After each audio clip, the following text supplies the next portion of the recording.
காலை நேரம், கடற்கரை ஓரம், காலை வீசிக்கிட்டு கையை வீசிக்கிட்டு ஏதோ சண்டைக்கு போகிற சிப்பாய் மாதிரி எல்லோரும் நடந்து போயிட்டுருக்குறாங்க. நடைப்பயிற்சி. அதில் நமக்கு தெரிஞ்ச ஒருத்தர் எதிரில் வந்தார் ரொம்ப வேகமாக. என்ன சார் வாக்கிங்க அப்படின்னு கேட்டோம். அவரால் ஆமாம்னு பதில் சொல்ல முடியல, அவ்வளவு கஷ்டம். மூச்சு விடுறதுக்கே வாயை திறந்து மூடிகிட்டு இருக்கிறார். எங்கே பேசுறது? கொஞ்சம் நின்று நிதானித்து மூச்சு விட்டுட்டு அதுக்கப்புறம் சொன்னார் ஆமாம் அப்படின்னு. என்ன சார் இவ்வளவு வேகம்னோம்? உங்கள் பேச்சை கேட்டுவிட்டு தான் சார் நடக்க ஆரம்பித்தோம். நீங்கள் தான் அடிக்கடி சொல்லிகிட்டு இருந்தீங்க நடக்கிறது நல்லதுன்னு. அன்னையிலேருந்து ஆரம்பிச்சுட்டேன். ஆனால் ரொம்ப கஷ்டமாக இருக்குது சார். இப்போ பாருங்கள், உங்கள்கிட்ட சுலபமாக பேசக்கூட முடியல, மூச்சு வாங்குது, உடம்பு கூட வலிக்கிறது மாதிரி இருக்குது அப்படின்னு அவர் பாட்டுக்கு பேச ஆரம்பிச்சிட்டார். உங்களை யார் சார் இவ்வளவு வேகமாக நடக்க சொன்னது? வேகத்தை குறைங்க, மெதுவாக நடங்க அப்படின்னோம். நீங்கள் நடக்கிறதுனால என்னென்ன சௌகரியம்னு அன்றைக்கி சொன்னீங்களே தவிர சௌகரியமாக நடக்கிறது எப்படின்னு சொல்லலையே அப்படின்னார் அவர். இன்னமும் லேசாக மூச்சு வாங்கிக்கிட்டே சொன்னால் கூட இவர் சொல்கிறதுலேயே ஒரு நியாயம் இருக்குது. அதனால் இந்த நடைப்பயிற்சி பண்ணுறவங்க கவனிக்க வேண்டிய சில முக்கியமான குறிப்புகள் இருக்குது. அது என்னென்னங்கிறத அவங்க தெரிஞ்சுக்கணும். அது தெரிஞ்சு வச்சுக்கிறது நல்லது. இதெல்லாம் மருத்துவ நிபுணர்கள் சொல்கிற குறிப்புகள். அவங்க என்ன சொல்கிறாங்க தெரியுமா? உங்கள் வயசு 40க்கு மேலேயா? உங்கள் எடை இருக்க வேண்டியதை விட 10 கிலோ அதிகமாக இருக்குதா? நீங்கள் புகை பிடிக்கிறவரா? இதய நோய், இரத்த நாள நோய், உயர் இரத்த அழுத்தம் இப்படி ஏதாவது உங்களுக்கு உண்டா? அப்படின்னா நீங்கள் உங்கள் இஷ்டத்துக்கு வரிஞ்சு கட்டிக்கிட்டு நடைப்பயிற்சி பண்ண ஆரம்பிச்சிடாதீங்க. முதல்ல ஒரு மருத்துவ பரிசோதனை பண்ணிக்கோங்க, அதுதான் நல்லது அப்படின்னு அவங்க சொல்கிறாங்க. நடக்கிறப்போ, உடற்பயிற்சி செய்கிறப்போ மார்பு பகுதியில் அல்லது வேறு எங்கேயாவது தொடர்ந்து வலி இருந்ததுன்னா பயிற்சியை நிறுத்தி விட்டு டாக்டரை போய் பார்க்கணும். நடைப்பயிற்சி பண்ணுறப்போ உங்கள் சக்திக்கு தகுந்த மாதிரி மெதுவாக அதிக கஷ்டம் இல்லாமல் முன்னேறலாம். அங்கே என்ன போட்டியாக வைக்கிறாங்க? முந்திக்கிட்டு போய் என்ன பண்ண போகிறோம்? பரிசா வாங்க போகிறோம். அதனால் நிதானம் அவசியம் அப்படிங்கிறது அவங்க ஆலோசனை. தொந்தரவு கொடுக்காத ஷூ, ட்ரெஸ்ஸு இதுகளை உபயோகப்படுத்துங்க. பாதத்தில் ஆடு தசை இருக்குல்ல, அங்கே ஏதாவது பிரச்சனை இருந்ததுன்னா டாக்டரை பாருங்கள். இந்த பாதத்தில் வலி வரும் அந்த இடத்துல. வெயில் காலமாக இருந்தால் தலைக்கு தொப்பி வச்சுக்கோங்க. பனியில் நடந்தாலும் அப்படி தான், தலையை பத்திரமா பார்த்துக்குங்க. நம்மக்கிட்ட ஏதோ கொஞ்சம் உருப்படியாக தெரியறது அது தானே. உடற்பயிற்சிக்கு முன்னாடி பின்னாடி பயிற்சி செய்கிறப்போ நிறைய தண்ணி குடிக்கலாமா. முதல் 1 மாதத்துக்கு கொஞ்சம் தளர்த்தியாக சாவகாசமாக நடக்கலாம். மணிக்கு 3 அல்லது 4 கிலோமீட்டர் வேகம்னு வச்சுங்களேன். அதுக்கப்புறம் வேகத்தை அதிகப்படுத்தலாம். மணிக்கு 6 அல்லது 8 கிலோமீட்டர் அளவுக்கு நடக்கலாம். நல்லா கையை வீசிக்கிட்டு நடக்கணும். மூச்சு விடுற எண்ணிக்கை அதிகரிக்கணும். இது மாதிரி ஒரு 30 நிமிஷம் நடக்கலாம். தனியாக நடந்து போகிறதுக்கு உங்களுக்கு என்னமோ மாதிரி இருக்குதா? கூட யாரையாவது சேர்த்துக்குங்க. ஒரு குரூப்பாக சேர்ந்து போகலாம். நடக்கிறதுங்கிறத ஒரு சந்தோஷமான சமாச்சாரமாக ஆக்கிக்கணும். தினம் இப்படி நடக்க வேண்டி இருக்குதே அப்படின்னு புலம்பிக்கிட்டே போகக்கூடாது. சில பேர் நடக்கிறப்போ கடந்த காலத்தை அசை போட்டுக்கிட்டே போவாங்க. சில பேர் வருங்காலத்தை அசை போட்டுக்கிட்டே போவாங்க. சில பேர் முக்கியமான திட்டம்லாம் இப்படி நடக்கிறப்போ தான் தீர்மானம் பண்ணுவாங்க. நடக்கிறதுனால மன இறுக்கம் குறையுது, பரபரப்பு குறையுது, மன ஆற்றல் பெருகுது, தன்னம்பிக்கை வளருது, முதுமை தள்ளி போகுது, செயல்திறன் அதிகரிக்குது. இதை தவிர உடம்புக்கும் பல விதமான சௌகரியங்கள் ஏற்படுது. அதனால் இது வரைக்கும் நடக்க ஆரம்பிக்காதவங்க இனிமேல் இந்த குறிப்புகளை கவனத்தில் வச்சுக்கிட்டு நடக்க ஆரம்பிச்சுடலாம். சார்லஸ் லேம்ப் அப்படின்னு ஆங்கில இலக்கிய மேதை ஒருத்தர், அவர் ஒரு தரம் உடம்பு சரியில்லைன்னு டாக்டர்கிட்ட போனாராம். டாக்டர் அவரை பார்த்துட்டு, நீங்கள் தினமும் காலையில் வெறும் வயத்தில் நடக்கணும் அப்படின்னாராம். வெறும் வயத்தில் நடக்கிறதுக்கு நான் தயார், ஆனால் வயிறு கிடைக்கணுமே சார். யார் வயத்து மேலே நடக்கிறது டாக்டர் அப்படின்னு கேட்டாராம் இவர். தானத்தில் சிறந்தது எது அப்படின்னு ஒரு கேள்வியை கேட்டு, தானத்தில் சிறந்தது நிதானம் அப்படின்னு அதுக்கு ஒரு பதிலும் சொல்கிறவங்க உண்டு. நிதானம் ரொம்ப அவசியம். அதுவும் இன்றைய உலகத்துக்கு ரொம்ப அவசியம். இன்றைக்கி உலகம் ரொம்ப பரபரப்பாக போய்கிட்டு இருக்குது. பொறுமையாக இருக்கணும்னு நினைக்கிறவங்களால கூட அப்படி இருக்க முடியறதில்ல. பொறுமையை சோதிக்கிறது மாதிரி பல சம்பவங்கள், அதையெல்லாம் சந்திச்சே தீர வேண்டியிருக்குது. எங்கே போனாலும் க்யூவில் நிற்க வேண்டியிருக்குது. எங்கே போனாலும் காத்துக்கிட்டு இருக்க வேண்டியிருக்கு. ஆஃபீஸ்லேயோ வீட்லேயோ கூட நீங்கள் நிதானமாக பொறுமையாக நடந்துக்க தெரியலன்னா உங்களுக்கு சிடுமூஞ்சி, முசுடு இப்படிலாம் பேர் வச்சுருவாங்க. அது உங்களுக்கு தேவையா? சரி, வாழ்க்கையில் பொறுமைசாலின்னு பேர் வாங்கிறதுக்கு என்ன வழி? முதல் பாயிண்ட், நீங்கள் நினைக்கிறது, எதிர்பார்க்கறது, செய்கிறது எல்லாமே 100% கரெக்டாக நடக்கணும்னு ஆசைப்படக்கூடாது. எதுவாக இருந்தாலும் அதில் ஓரளவுக்கு தவறு நடக்கலாம் அப்படிங்கிறத எதிர்பார்த்தே இருக்கணும். ஓரளவுக்கு அதை அனுமதிக்கணும். ஒரு நண்பரை 6 மணிக்கு ஒரு இடத்துக்கு வர சொல்லியிருக்கிறீங்க. 6 மணிக்கு அவர் வரலை, உடனே பொறுமை இழந்து நடந்துக்கக்கூடாது. ஒரு 10 நிமிஷம் டிலே ஆகலாம். ஒரு வர்ற வழியில் பஸ்ஸு கூட ஏதாவது டிராஃபிக்கில் மாட்டியிருக்கலாம். அதெல்லாம் எதிர்பார்த்தே கொஞ்சம் காத்திருக்கிறதுல ஒன்றும் தப்பு இல்லை. சில சமயம் டிலே ஆகிறது கூட நல்லதாக முடியும். ஒரு பஸ்ஸை தவற விட்டுட்டு ஐயோ கொஞ்சம் ஒரு 2 நிமிஷம் முன்னாடி வந்திருந்தா பிடிச்சிருக்கலாமே அப்படின்னு தவிச்சிக்கிட்டு இருப்பாங்க சில பேர். அடுத்தபடியாக வர்ற பஸ்ஸு நேரடியாக நீங்கள் போக வேண்டிய இடத்துக்கே கொண்டு போய் விடுற பஸ்ஸாக கூட இருக்கலாம். அது உங்களுக்கு முன்னாடி தெரியாதுல்ல. சில நெருக்கடியான சூழ்நிலைகளை தமாஷா எடுத்துக்கிறதுக்கு பழகிக்கணும். சில இடங்களுக்கு போகிறப்ப காத்திருக்கிறதுக்கு நம்ம மனசை தயார்படுத்திக்கிட்டே போகணும். ஒரு ரயிலுக்கோ பஸ்ஸுக்கோ அல்லது விமானத்துக்கோ கப்பல் பிரயாணத்துக்கோ போகிறப்போ அங்கே போய் நீங்கள் மணிக்கணக்கில் கூட காத்துக்கிட்டு தான் இருக்கணும். புறப்படுற நேரம் கூட மாறலாம்.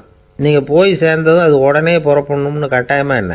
அது மாதிரி சமயத்தில் படிக்கிறதுக்குன்னு சில சுவாரஸ்யமான புத்தகங்களையும் கையில் எடுத்துக்கலாம்.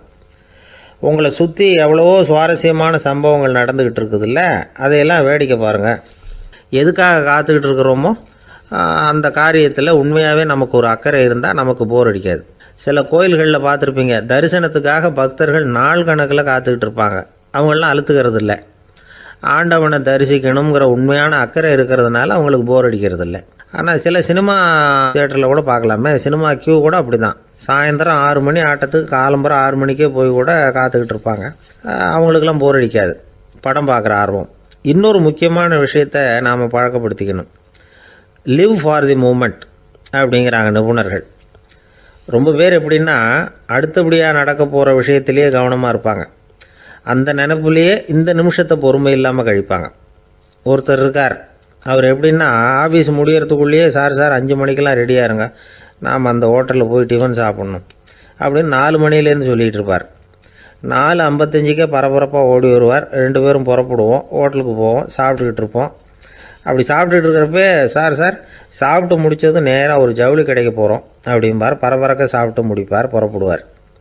ஜவுளி கடையில் அவசரமாக சீக்கிரம் பில் போடுங்க சார், சினிமாவுக்கு நேரம் ஆகிடும்பார். சினிமா தியேட்டரில் உட்காந்து அடுத்தபடியாக எங்கே டின்னர் சாப்பிட்றதுன்னு யோசனை பண்ணிகிட்டு இருப்பார்.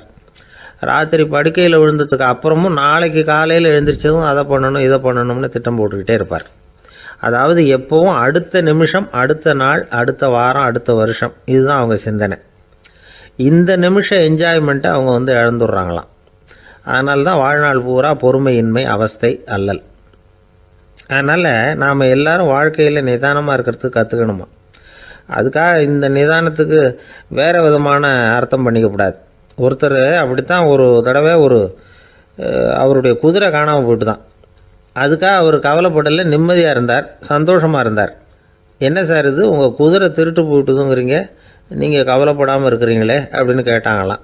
அதுக்கு அவர் சொல்லியிருக்கார், நல்ல வேலை சார், கட்டியிருந்த குதிரை காணாமல் போயிருக்குது. நான் அது மேலே உட்காந்துருக்கிற சமயம் அது காணாமல் போயிருந்ததுன்னா, திருட்டு போயிருந்ததுன்னா நானும் சேர்ந்தில் காணாமல் போயிருப்பேன் அப்படின்னாராம். எவ்வளவு நிதானமான ஆள் பாருங்கள். ஒரு ஊரில் ஒரு மன்னர் இருந்தார். ஒரு நாள் அவருடைய அரசவைக்கு ஒரு ஓவியன் வந்தான். அவன் சீனா தேசத்திலிருந்து வந்தவன், தாவோ சிந்தனையாளன். அவன் அங்கே மன்னர் முன்னாடி நிற்கிறான். யாரும் செய்ய முடியாத ஒரு காரியத்தை என்னால் செய்ய முடியும்னா. இவன் இப்படி சொன்னதை கேட்டதும் ஏற்கனவே அங்கே இருந்த அரசவை ஓவியன் ஒருத்தனுக்கு கோபம் வந்துட்டுது. இதோ பாரு, இப்படிலாம் பேசக்கூடாது, நான் வேணும்னா உன்னுடைய சவாலை ஏற்றுக்கிறேன் அப்படின்னா. நாம் 2 பேரும் ஓவியம் தீட்டுவோம், அதை பார்த்துட்டு நம்ம 2 பேரில் யார் சிறந்த ஓவியன் அப்படிங்கிறத மன்னரே தீர்மானம் செய்யட்டும், என்ன சொல்கிற அப்படின்னு கேட்டான். அவனும் சரின்னு ஒத்துக்கிட்டான்.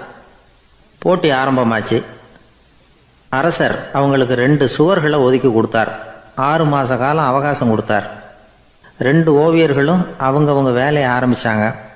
இரவு பகலாக வேலை செய்ய ஆரம்பிச்சுட்டாங்க. 6 மாதம் முடிஞ்சது. அரசர் பார்த்தார்.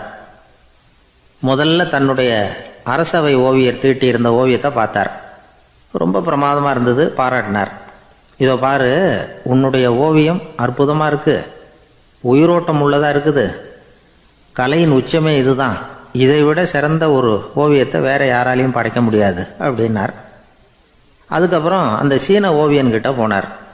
எங்கே உன்னுடைய ஓவியம்னு கேட்டார். திரைச்சீலையை விலக்கி விட்டு பாருங்கன்னா மன்னர் அந்த திரைச்சீலையை விளக்குனார். உள்ளே ஓவியம் இருக்க வேண்டிய இடம் கண்ணாடி மாதிரி தெரிஞ்சுது. அவன் அந்த 6 மாத காலமாக அந்த சுவரை தேய்ச்சி தேய்ச்சி கண்ணாடி மாதிரி ஆக்கி வச்சிருக்கிறான். அதுக்கு நேராக எதிர் சுவரில் அரசவை ஓவியம் தீட்டின ஓவியம் இருக்குது. அது எதிரில் இருந்த இந்த கண்ணாடியில் பட்டு பிரதிபலிக்குது.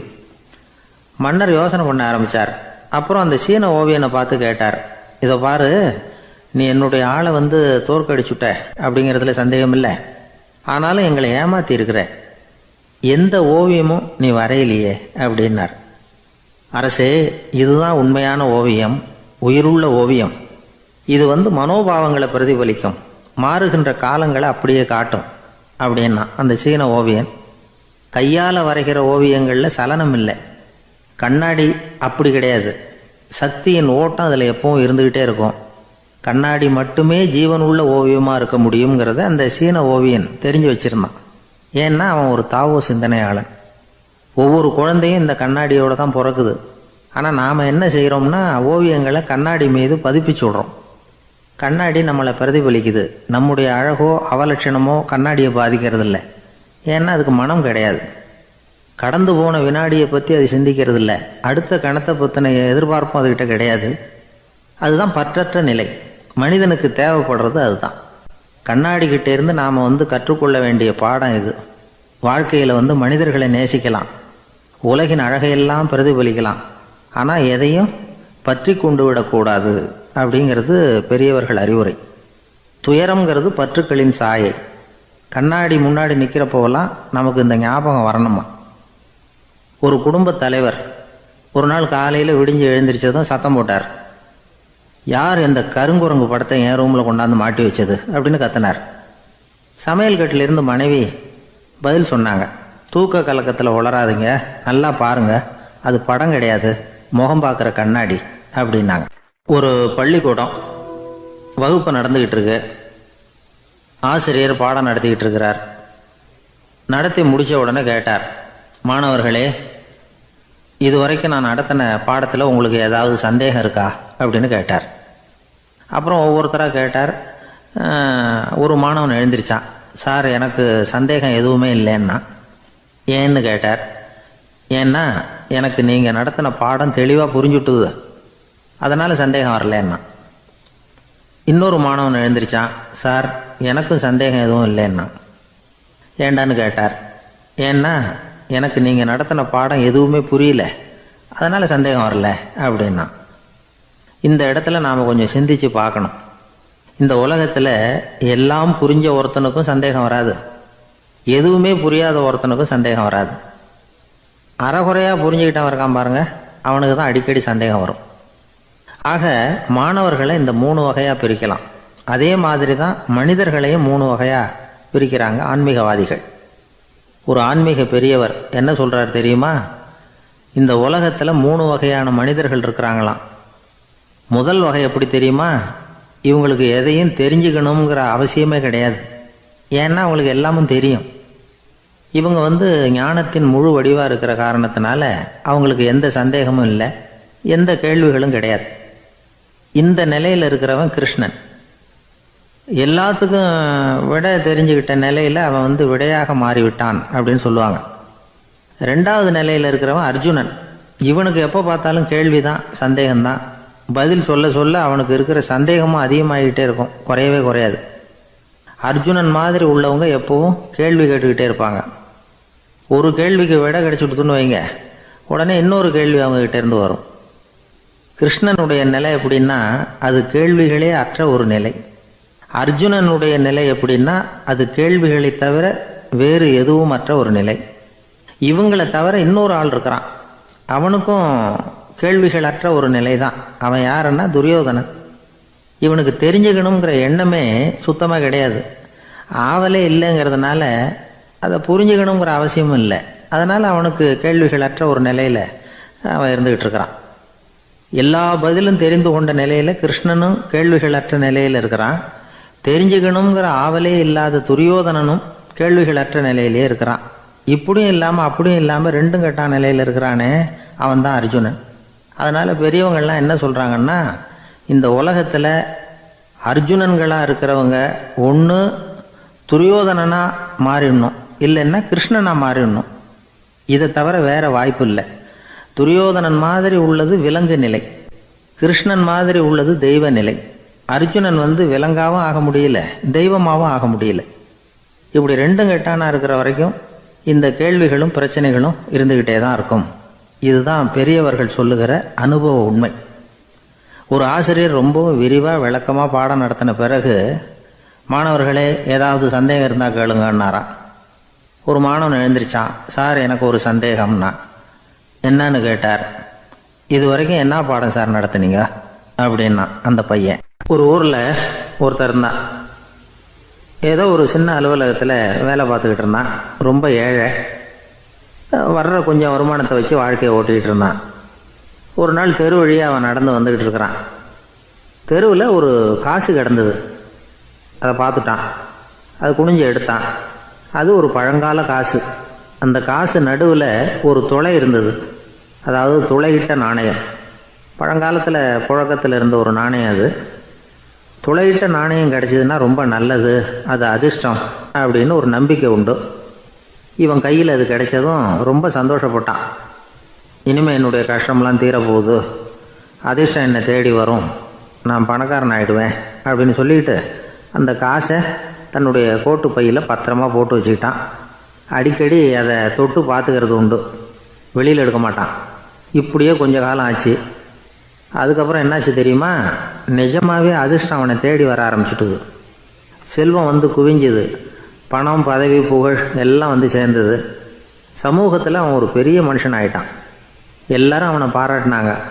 அவன் எதை தொட்டாலும் வெற்றி, எல்லாம் அந்த காசோட மகிமை அப்படின்னு அவன் மனசுக்குள்ளே நினச்சிக்கிட்டான். தினமும் காலையில் அந்த கோட்டை போட்டுக்கிட்டு தான் வெளியில் கிளம்புவான். புறப்படுறதுக்கு முன்னாடி கோட்டு பாக்கெட்டை தொட்டு பார்த்துக்குவான், உள்ளே காசு இருக்கா அப்படிங்கிறத உறுதிப்படுத்திக்குவான். அதுக்கப்புறம் தான் வெளியில் கிளம்புவான். இப்படியே பல வருஷம் ஓடி போச்சு. ஒரு நாள் அவனுக்கு அந்த ஆசை வந்துட்டுது. அதாவது அந்த துளையிட்ட நாணயத்தை எடுத்து கண்ணால் பார்க்கணும் அப்படின்னு. காலையில் சாப்பிட்டுக்கிட்டு இருந்தான். அப்போ தன்னுடைய மனைவிகிட்ட சொன்னான், ரொம்ப நாளைக்கு அப்புறம் என்னுடைய அந்த நாணயத்தை இன்றைக்கி வெளியில் எடுத்து பார்க்க போகிறேன்னா. என்னத்துக்கு அது, இப்போ அதை பார்க்க வேணாமே அப்படின்னு மெதுவாக இழுத்தாங்க அந்த அம்மா. இல்லை நான் பார்த்தே தீரணும் அப்படின்னு அவன் தன்னுடைய சட்டை பைக்குள்ளே கையை விட்டான். உள்ளே இருந்த நாணயத்தை வெளியில் எடுத்தான். பார்த்தா அவனுக்கு ஆச்சரியமாக போச்சு. அந்த நாணயத்தில் தொலையே இல்லை. என்ன ஆச்சு அப்படின்னு சொல்லி அவன் ரொம்ப குழம்பி போயிட்டான். இப்போ அந்த அம்மா சொன்னாங்க, நான் தான் ஒரு நாள் உங்கள் கோட்டு ரொம்பவும் தூசியாக இருக்கேன்னு சொல்லி அதை ஜன்னலுக்கு வெளியில் உதறினேன். உள்ளே இருந்த அந்த காசு அப்போ எனக்கு தெரியாது, ஞாபகத்தில் இல்லை. அது தெருவில் விழுந்துட்டது போல இருக்கு. அதுக்கப்புறம் எவ்வளவோ தேடி பார்த்தேன், கிடைக்கல. அதுக்குள்ளே அதை யாரோ எடுத்துகிட்டு போயிட்டாங்க போல இருக்கு. அது இல்லைங்கிறது உங்களுக்கு தெரிஞ்சால் வருத்தமாக இருக்குமேங்கிறதுக்காக நான் தான் வேறு ஒரு நாணயத்தை எடுத்து சட்டை பைக்குள்ளே வச்சுட்டேன் அப்படின்னு விவரத்தை சொன்னாங்க அந்த அம்மா. இது எப்போ நடந்ததுன்னு கேட்டான். உங்களுக்கு அந்த காசு கிடைச்சதே அன்றைக்கி மறுநாளே இது நடந்து போச்சு அப்படின்னாங்களாம். இதை கொஞ்சம் யோசனை பண்ணி பாருங்கள். அவனுக்கு அதிர்ஷ்டத்தை கொடுத்தது அந்த நாணயம் இல்லை, அவனுடைய நம்பிக்கை, அதாவது தன்னம்பிக்கை. அதுதான் வேலை செஞ்சுருக்கு. இதிலிருந்து நாம் தெரிஞ்சுக்க வேண்டியது என்னென்னா, வாழ்க்கையில் முன்னேற நினைக்கிறவங்களுக்கு தன்னம்பிக்கை ரொம்ப முக்கியம். அது இல்லைன்னா முன்னேற முடியாது. ஒருத்தன் சொன்னானா, நான் எப்போவுமே என்ன தான் சார் நம்புவேன், மற்றவங்கள நம்ப மாட்டேன். நேற்றுக்கு பாருங்கள், திடீர்னு 10 பேர் என்னை அடிக்க வந்துட்டாங்க, நான் ஒருத்தனாகவே அதை சமாளித்தேன் அப்படின்றான் ரொம்ப பெருமையாக. அது எப்படின்னு கேட்டாங்களாம். ஒரே ஓட்டமாக அங்கேருந்து ஓடி வந்துட்டேன் அப்படின்னு நானா. வாழ்க்கையில் ரொம்பவும் அடிபட்டு அல்லல் போட்டுக்கிட்டு இருக்கிற ஒருத்தர் வந்தார். மனசு ரொம்பவும் நொந்து போய் பேசினார். இந்த உலகத்தில் மனுஷனாக பிறந்ததை விட மாடாக பிறந்திருக்கலாம் சார் அப்படின்னார். திடீர்னு என்கிட்ட இப்படி சொன்னால் அதுக்கு நான் என்னங்க பண்ண முடியும் அப்படின்னேன். உங்ககிட்ட வரணும்னு தோணுச்சு, அதனால் வந்தேன் அப்படின்னார். சரிங்க, இப்படி ஒரு யோசனை வந்ததுக்கு என்ன காரணம் அப்படின்னு சொல்லி அவர்கிட்ட கேட்டேன். அதுக்கு அவர் சொன்னார், என் பையனுக்கு வேலை தேடுறேன் கிடைக்கல, பொண்ணுக்கு மாப்பிள்ளை தேடுறேன் கிடைக்கல, வீடு கட்டுறதுக்கு கடன் கேட்குறேன் கிடைக்கல. மாடாக பிறந்திருந்தா இது மாதிரி கவலையெல்லாம் கிடையாதுல்ல, பேசாமல் வைக்கோலை தின்னுக்கிட்டு அசை போட்டுக்கிட்டே கடந்து விடலாமே அப்படின்னார் அலட்சியமாக. அதுக்கப்புறம் தான் அவர் சொன்ன கருத்தை நானும் கொஞ்சம் அசை போட ஆரம்பித்தேன் மனசுக்குள்ளே. இப்போது இயற்கையை பொறுத்த வரைக்கும் அது நாம் எல்லாரும் மகிழ்ச்சியாக வாழணும் அப்படின்னு தான் விரும்புது. விலங்குகள், பறவைகள், தாவரங்கள், அப்புறம் மற்ற உயிரினங்கள் எல்லாமும் நல்லபடியாக இருக்கணும் அப்படிங்கிறது தான் இயற்கையோட விருப்பம். அதில் ஒன்றும் சந்தேகம் இல்லை. இயற்கையோட அமைப்பை கொஞ்சம் கவனித்து பார்த்தா அதை நாம் நல்லா புரிஞ்சுக்கலாம். இருந்தாலும் இந்த ஆள் சொன்னதை கேட்ட பிறகு தான் ஒரு முக்கியமான வேறுபாடு புரிஞ்சுது. அதாவது இந்த உலகத்தில் உள்ள முக்கியமான பிரச்சனைகள் 6. அந்த 6 பிரச்சனைகளும் ஆடு மாடுகளுக்கு கிடையாது, மரம் செடி கொடிகளுக்கு கிடையாது. ஆனால் மனுஷன் அந்த 6 பிரச்சனைகளையும் சந்திக்க வேண்டியிருக்கு. சரி, அந்த 6 பிரச்சனைகள் என்னென்ன தெரியுமா? முதல்ல இந்த ஆடு மாடுலாம் நமக்குன்னு சொந்தமாக ஒரு வீடு இல்லையே அப்படின்னு கவலைப்பட்டுக்கிட்டு இருக்கிறதில்ல. ஆனால் மனிதனுக்கு வீடு தேவைப்படுது. இது ஒரு வித்தியாசம். இப்போ 2வது பிரச்சனை என்னென்னா ஆடை பிரச்சனை. ஒரு கோழியோ சேவலோ நாம் போட்டுக்கிறதுக்கு ஒரு சட்டை இல்லையே அப்படின்னு கவலைப்படுறதில்ல. ஆனால் மனுஷனுக்கு அந்த கவலை உண்டு. சரி, இப்போ 3வது என்னன்னு பார்த்தா கல்வி பிரச்சனை. ஒரு பசுமாடு கவலையோடு நின்றுக்கிட்டு இருக்கு அப்படின்னு வச்சுக்குவோம். நீங்கள் அதுக்கிட்ட போய் ஏன் பசுமாடை கவலையோடு நின்றுக்கிட்டு இருக்கிற அப்படின்னு கேட்குறீங்க. என் கண்ணுக்குட்டிக்கு எல்கேஜியில் இடம் கிடைக்கல, டொனேஷன் கொடுக்கறதுக்கு கையில் பணமும் கிடையாது, சிபாரிசுக்கு யாரை பிடிக்கிறதுன்னு தெரியல, இப்படியா சொல்லிகிட்டு இருக்கோம். அதுக்கு அந்த கவலையெல்லாம் கிடையாது. ஆனால் மனிதனுக்கு அந்த கவலை உண்டு. 4வது என்னன்னு பார்த்தீங்கன்னா வேலைவாய்ப்பு பிரச்சனை. வேலை கிடைக்கலையே அப்படின்னு வேப்ப மரம் கவலைப்படுறதில்ல, ஆனால் மனுஷன் கவலைப்படுறான். 5வது என்னன்னு பார்த்தா கல்யாண பிரச்சனை. எருமை மாடு பசுமாடு எல்லாம் பொண்ணுக்கு மாப்பிள்ளை தேடிட்டாலே இது பேப்பரில் மணமகன் தேவை அப்படின்னு விளம்பரமாக கொடுக்குது, அதெல்லாம் கிடையாது. 6வது என்னன்னு பார்த்தீங்கன்னா பணம் சம்பந்தமான பிரச்சனை. ஆடு மாடுலாம் பணத்தை சேமிக்கணும்னோ ஏதாவது நிதி நிறுவனத்தில் முதலீடு பண்ணணும்னோ நினச்சிக்கிட்டு இருக்கிறதில்ல. பணத்தை எப்படி காப்பாற்றுறது அப்படிங்கிற கவலையும் அதுகளுக்கு கிடையாது. குதிரை குளம்போடு பிறக்குது, அதனால் அது காடு மேடெல்லாம் கவலை இல்லாமல் தெரியலாம். ஆடு உடம்பில் ரோமத்தோடு பிறக்குது, அதனால் அது குளிரை பற்றி கவலைப்பட வேண்டிய அவசியம் இல்லை. ஆனால் மனுஷனை பார்த்திங்கன்னா அவன் தான் ஒன்றும் இல்லாமல் பிறக்கிறான். ஏன் இந்த பாகுபாடு அப்படின்னு கேட்டால் இதை பற்றி கொஞ்சம் சிந்திச்சு பார்க்கணும். அதாவது இந்த சந்தேகத்தை ஒரு பெரியவர்கிட்டையும் கேட்டேன். அவர் சொன்னார் இதுக்கு பதில். அவர் இதே கேள்வியை இயற்கை கிட்ட கேட்டாராம். இயற்கை பதில் சொல்லிச்சான். வேறு யாருக்கும் கொடுக்காத ஒரு வலுவான கருவியை, ஒரு பவர்ஃபுல் வெப்பன் மனுஷனுக்கு கொடுத்துருக்குறேன்னு, அந்த கருவியை உபயோகப்படுத்தி அந்த 6 பிரச்சனையை மட்டும் இல்லை 6 கோடி பிரச்சனைகள் இருந்தாலும் அதையெல்லாம் சமாளிக்கலாம். அது கருவி என்ன தெரியுமா? அதுதான் 6வது அறிவு. அதை உபயோகப்படுத்தினா காலுக்கு செருப்பு தயார் பண்ணிக்கலாம், குளிருக்கு போர்வை தயார் பண்ணிக்கலாம், என்ன வேணும்னாலும் செய்யலாம் அப்படின்னு இயற்கை பதில் சொல்லிச்சான். அதனால் நாம் செய்ய வேண்டியது என்னென்னா இயற்கையை முதல்ல சரியாக புரிஞ்சுக்கணும். இயற்கையின் படைப்பையே நாம் சரியாக புரிஞ்சுக்கிறது இல்லையே, அதுதான் வேதனை. இந்த கதையை கேளுங்க. இப்போ நகரத்திலேருந்து ஒரு ஆள் கிராமத்துக்கு வந்தான். அங்கே ஒரு சிறுவன் மாடு மேய்ச்சிக்கிட்டு இருந்தான். நகரத்து ஆள் சொன்னான், எவ்வளோ அழகான பசு, அது சரி இதுக்கெல்லாம் ஏன் கொம்பு இல்லைன்னா. இதுக்கு அந்த பையன் பதில் சொன்னான், பசுமாட்டுக்கு கொம்பு இல்லாததுக்கு பல காரணங்கள் உண்டு. கண்ணுக்குட்டியாக இருந்தால் கொம்பு இருக்காது, பசு வளர்ந்து பெருசானதுக்கு அப்புறம் தான் கொம்பு முளைக்கும், இது ஒரு காரணம். சில சமயம் வளர்கிற கொம்பை எடுத்து விடுறது உண்டு, அது ஒரு காரணம். ஆனால் இதுக்கு ஏன் கொம்பு இல்லைன்னு கேட்குறீங்க. அதுக்கு என்ன காரணம்னா இது பசு இல்லை குதிரை அப்படின்னானா. கத்தியை தீட்டாதே புத்தியை தீட்டு அப்படின்னு ஒரு பெரியவர் புத்தி சொன்னார். அதை கேட்ட ஒரு இளைஞன், அது எப்படி பெரியவரை புத்தியை தீட்டுறது? கத்தியை தீட்டுன்னு சொன்னால் ஒரு கருங்கல்லில் கத்தியை தேய்க்கலாம், புத்தியை தீட்டுன்னு சொன்னால் எப்படி தலையை கொண்டுட்டு போய் தரையில் தேய்ச்சிக்கிட்டு இருக்க முடியுமா அப்படின்னா. அந்த பெரியவர் உடனே புரிஞ்சுக்கிட்டார், இந்த இளைஞனுக்கு புத்தி கூர்மை கம்மி அப்படிங்கிறத புரிஞ்சுக்கிட்டார். அது சரி, அறிவுக்கும் புத்திசாலித்தனத்துக்கும் என்ன வித்தியாசம்? இது ஒரு முக்கியமான கேள்வி. அறிவுன்னா என்ன, புத்திசாலித்தனம்னா என்ன? இதே கேள்வியை சாக்ரட்டிஸ் கிட்ட அவருடைய சீடன் ஒருத்தன் கேட்டானான். ஐயா, அறிவுக்கும் புத்திசாலித்தனத்துக்கும் என்னங்க வித்தியாசம் அப்படின்னு கேட்டிருக்கான். சாக்ரட்டிஸ் நிமிர்ந்து பார்த்துருக்கிறார் அந்த சீடனை. அதுக்கப்புறம் சொன்னாரான், நான் சொல்கிறேன் உன்னுடைய கேள்விக்கு பதில், ஆனால் அதுக்கு முன்னாடி நீ ஒரு காரியம் பண்ணணும்னாரான். என்னங்க செய்யணும் சொல்லுங்கன்றிருக்கான். அதோ பாரு ஒரு பெரியவர் உட்காந்துருக்கிறாரு, அவர்கிட்ட போ, இங்கேருந்து பக்கத்தில் இருக்கிற அந்த கிராமத்துக்கு போய் சேர எவ்வளவு நேரம் ஆகும் அப்படின்னு கேட்டுட்டு வா அப்படி சொன்னார் சாக்ரட்டிஸ். சரின்னு சொல்லிவிட்டு இவன் போனான். அந்த பெரியவர் முன்னாடி போய் நின்னான். ஏங்க பெரியவரை, இங்கேருந்து அதோ தெரியுத அந்த கிராமத்துக்கு போய் சேர்றதுக்கு எவ்வளோ நேரம் ஆகும் அப்படின்னு கேட்டான். பெரியவர் நிமிர்ந்து பார்த்தார். ஆனால் பதில் எதுவும் சொல்லலை. இவன் மறுபடியும் ஒரு தடவை அதே கேள்வி அவர்கிட்ட கேட்டான். என்னங்க, நான் கேட்குறது உங்கள் காதில் விழுதா? அந்த கிராமத்துக்கு போய் சேர்றதுக்கு எவ்வளோ நேரம் ஆகும் அப்படின்னு சொல்லி மறுபடியும் கேட்டான். அப்பவும் அவர் பதில் சொல்லலை. உடனே அவன் மனசுக்குள்ளே முடிவு பண்ணிக்கிட்டான். சரி, பெரியவர் ஒரு மாதிரியாக தெரிகிறார், புத்தி சுவாதீனம் சரியில்லாத ஒரு மாதிரி தெரியுது அப்படின்னு நினச்சிக்கிட்டே வந்த வழியிலே திரும்பி வந்துட்டான். கொஞ்சம் தூரம் நடந்திருப்பான். இப்போ அந்த பெரியவர் மறுபடியும் கூப்பிட்டார். இளைஞனே இப்படி வாடினார். இவனுக்கு ஒன்றும் புரியல. மறுபடியும் திரும்பி நடந்தான். அவர் முன்னாடி போய் நின்னான்.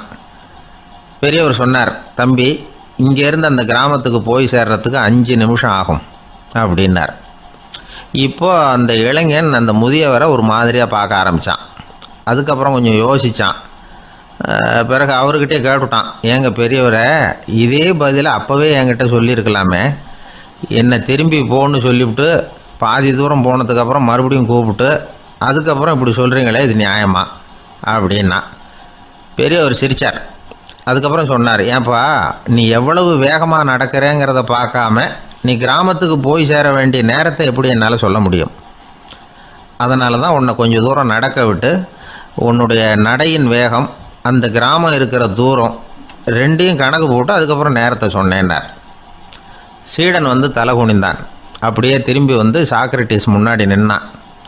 சாக்ரட்டிஸ் இப்போ சொல்கிறார், தம்பி, அதுக்கு பேர் தான் புத்திசாலித்தனம். இந்த அறிவு கூர்மை வந்து எல்லா இளைஞர்களுக்கும் வரணும் அப்படிங்கிறதுக்காகத்தான் கத்தியை தீட்டாத புத்தியை தீட்டு அப்படின்னு பெரியவங்கள்லாம் சொல்லிகிட்டு இருக்கிறாங்க. புத்தியை தீட்டுறவங்கெல்லாம் வாழ்க்கையில் அறிவாளியாகிறாங்க, தீட்டாதவங்க கோமாளியாகிறாங்க. இதுதான் இன்றைக்கி நடக்கிறது. அதனால் அறிவு கூர்மைங்கிறது வேறு. இந்த காலத்து ஆசாமி ஒருத்தர் இன்னொருத்தரை பார்த்து கேட்டார், ஏங்க, ஒரு விமானம் இங்கேருந்து புறப்பட்டு 2 மணி நேரத்தில் மதுரைக்கு போய் சேருது. நல்லா கவனிங்க, ஒரு விமானம் இங்கேருந்து புறப்பட்டு 2 மணி நேரத்தில் மதுரைக்கு போய் சேருது அப்படின்னா என்னோடய வயசு என்னன்னு கேட்டார். இவர் கேட்குறதுல ஏதாவது அர்த்தம் இருக்கா? அதாவது இங்கேருந்து புறப்பட்டு 2 மணி நேரம் ஆகுது மதுரைக்கு போகிறதுக்கு, அப்படின்னா என் வயசு என்னன்னு கேட்குறாரே. இதை கேட்ட உடனே அவர் பதில் சொன்னார், அப்படின்னா உங்களோட வயசு 20 அப்படின்னார். எப்படிங்க அவ்வளவு கரெக்டாக சொன்னீங்க அப்படின்னு கேட்டார். வேறு ஒன்றும் இல்லை, எங்கள் பக்கத்து வீட்டில் ஒரு முழு பைத்தியம் இருக்குது, அதோட வயசு 40, அப்படின்னா உன் வயசு 20 தான் இருக்கணும் அப்படின்னார். அரை பைத்தியம்னு முடிவு பண்ணிக்கிட்டார். அதனால் வாழ்க்கையில் அறிவு கூர்மைங்கிறது ரொம்ப அவசியம். அந்த புத்திசாலித்தனம் இருக்கிறவங்க வாழ்க்கையில் வெற்றி பெறுவது நிச்சயம். ஒரே ஒரு ஊரில் ஒரு ராஜா இருந்தார். அவர் பேரில் மக்களுக்கு ரொம்ப மரியாதை. அவ்வளவு நல்லா ஆட்சி புரிஞ்சுக்கிட்டு வந்தார். அவருக்கு வயசாயிட்டுது. அதனால் ஒரு நாள் அமைச்சரை கூப்பிட்டார். இதை பாருங்கள், எனக்கு வயசாகிட்டுது, அதனால் இந்த அரச பொறுப்பையெல்லாம் நீங்கள் ஏற்றுக்குங்க அப்படின்னார். அதுக்கப்புறம் ராணியை கூப்பிட்டார். வா, நாம் இனிமேல் இங்கே இருக்க வேணாம், காட்டுக்கு போய் தவம் பண்ணலாம் அப்படின்னு கூப்பிட்டார். இந்த செய்தி மக்களுக்கு அறிவிக்கப்பட்டது. மக்கள் உடனே கூட்டம் கூட்டமாக அரண்மனைக்கு வர ஆரம்பிச்சுட்டாங்க. மன்னரை போய் பார்க்குறாங்க. அரசே, தாங்கள் வந்து எங்களுக்கு தந்தை மாதிரி, நீங்கள் காட்டுக்கு போயிட்டால் நாங்கள்லாம் இங்கே எப்படி இருக்க முடியும்? எங்களுக்கெல்லாம் எந்த துன்பமும் இல்லாமல் பார்த்துக்கிட்டு வர்றீங்க. இது மாதிரியான ஒரு அரசாட்சி இல்லைன்னா மக்கள் வந்து வாழ்ந்து என்ன பயன் அப்படின்னாங்க. இருந்தாலும் என்ன பண்ணுறது, வயசாயிட்ட காரணத்தினால இந்த முடிவுக்கு வர வேண்டியிருக்குது அப்படின்னாரா ராஜா. அப்படின்னா நீங்கள் காட்டுக்கு போக வேணாம், நாங்கள் போகிறோம். நாங்கள் அங்கே போய் தவம் பண்ணுறோம், வழிபாடு பண்ணுறோம். கடவுள் வருவார், அவர்கிட்ட வரம் வாங்கிட்டு வந்துடுறோம் அப்படின்னாங்களாம். அப்படி சொல்லிவிட்டு உடனே எல்லாரும் காட்டுக்கு போனாங்க. நாட்டு மக்கள் எல்லாரும் ஒட்டு மொத்தமாக வந்து காட்டில் உட்காந்துக்கிட்டு தவம் பண்ணுறதை பார்த்தார் கடவுள். உடனே புறப்பட்டு வந்தார். எல்லாரும் இப்படி வந்து உட்காந்துருக்கிறீங்களே, என்ன வேணும் உங்களுக்கு அப்படின்னு கேட்டார். உடனே மக்கள் எல்லாரும் ஒரு குரலில் சொன்னாங்க, சுவாமி, எங்கள் மன்னன் ரொம்ப நாளைக்கு நல்லபடியாக இருக்கணும். அவர் வந்து மகிழ்ச்சியாகவும் உடல் நலத்தோடும் இருந்தால் தான் நாங்கள் அமைதியாக வாழ முடியும் அப்படின்னாங்க. சரி, அதுக்கு என்ன செய்யணும் அப்படின்னார் ஆண்டவன். எங்கள் மன்னருக்கு இன்னும் ஒரு 100 வருஷம் ஆயுளை கொடுங்க அப்படின்னாங்க. அவ்வளவு தானே, சரி அப்படியே ஆகட்டும் அப்படின்னு சொல்லிவிட்டு ஆண்டவன் போயிட்டார். மக்கள் மகிழ்ச்சியோடு திரும்பி வந்தாங்க. மன்னா, கடவுள் வரம் கொடுத்துட்டார், நீங்கள் 100 வருஷம் வாழ போகிறீங்க அப்படின்னாங்க. இதை கேட்டதும் ராணி ராஜாவை வணங்கி நான் தவம் செய்ய போகிறேன் அப்படின்னு புறப்பட்டாங்க. உடனே மக்கள் என்ன நினச்சாங்க தெரியுமா? ஐயோ, நாம் ராஜாவுக்கு மட்டும்தானே நீண்ட ஆயுள் வேணும்னு வரம் வாங்கினோம், ராணிக்கு வாங்கலையே, அதுதான் கோபத்தில் புறப்பட்டாங்க போல இருக்கு அப்படின்னு நினச்சி வருத்தப்பட்டாங்க. ஆனால் ராணி நினச்சது அது இல்லை. ராணி போய் தவம் பண்ணாங்க, கடவுள் காட்சி கொடுத்தார். இவங்க கேட்குறாங்க, சுவாமி, ராஜாவுக்கு மட்டும் 100 வருஷம் ஆயுள்னு வரம் கொடுத்துட்டீங்க, அப்படின்னா குடிமக்களும் 100 வருஷம் இருக்கணும். இப்படிப்பட்ட குடிமக்கள் இல்லைன்னா அப்படிப்பட்ட அரசன் இருந்து என்ன பிரயோஜனம் அப்படின்னாங்களாம். ஆண்டவன் பார்த்தார், சரி அவங்களும் 100 வருஷம் வாழ்வாங்க, அது மட்டும் இல்லை நீயும் 100 ஆண்டு காலம் வாழ வரமளிக்கிறேன் அப்படின்னு சொல்லிவிட்டு மறைஞ்சிட்டார். இதில் ஆண்டவன் வர்றதும் மறையிறதும் முக்கியம் இல்லை. இதில் கவனிக்க வேண்டியது ஆள்கிறவனின் விசாலமானம், குடிமக்களின் விசாலமானம், ஆள்கிறவன் மனைவியினுடைய விசாலமானம். இப்படி ஒரு நாடு இருந்துட்டுதுன்னா எப்படி இருக்கும் வாழ்க்கை நினச்சி பாருங்கள்.